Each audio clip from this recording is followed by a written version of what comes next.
আজকালকার উন্নতি মানে হলো একজনের উন্নতি এবং তার কারণে 10 জনের অবনতি। এই ব্যাপারে একটি ঘটনা মনে পড়ে। এক মিয়াজি এক ব্যক্তির বাড়িতে ছেলে পেলে পড়াবার কাজ করতেন। বাড়িওয়ালা বিদেশে গিয়ে বিরাট এক চাকরি পেয়ে বসল, অনেক টাকা বেতন। এই সুসংবাদ জানিয়ে সে বাড়িতে একটি চিঠি লিখল। চিঠি কেউ পড়তে পারত না। চিঠি পড়ে শোনাবার জন্যে অবশেষে তারা ওস্তাদজির কাছে নিয়ে গেল। ওস্তাদজি চিঠি পড়ে কাঁদতে লাগলেন। বাড়ির সবাই ওস্তাদজিকে কাঁদার কারণ জিজ্ঞাসা করল। তিনি বললেন, তোমরাও কাঁদো, পরে বলবো।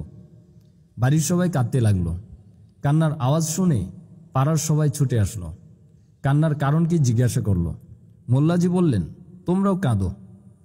পাড়ার লোকেরাও কাঁদতে লাগলো। হাউমাউ রবে সারা মহল্লা ভারী হয়ে উঠল। যখন সবাই ক্লান্ত হয়ে পড়েছে এবং কান্নার রোল স্তিমিত হয়েছে, তখন সবাই মোল্লাজিকে জিজ্ঞেস করল, হুজুর, এই কান্নার কারণ কি? উস্তাদজি বললেন, বাড়িওয়ালার চিঠি এসেছে। তিনি বড় ধরনের একটা চাকরি পেয়েছেন এবং অনেক টাকা বেতন হয়েছে। লোকেরা বলল, এটা তো আনন্দের কথা, কান্নার তো কোনো কারণ দেখি না।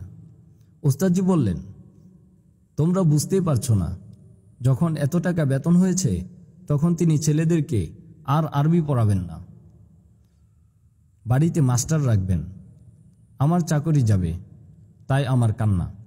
বাড়িওয়ালির স্থলে নতুন যুবতী বউ ঘরে আসবে, সংসার ভাঙবে, তাই বাড়ির সকলের কান্না। মহল্লায় এসে যখন তিনি বসবাস শুরু করবেন, তখন তার আরবি ঘোড়া এবং মোটর গাড়ি রাখার জন্যে পাড়ার লোকদের উচ্ছেদ করা হবে। তার বাড়িটি বিরাট হবে, আর পাড়ার লোক হবে ভিটা ছাড়া, রাস্তাহারা। সুতরাং পাড়ার সবাই না কেঁদে পারে না।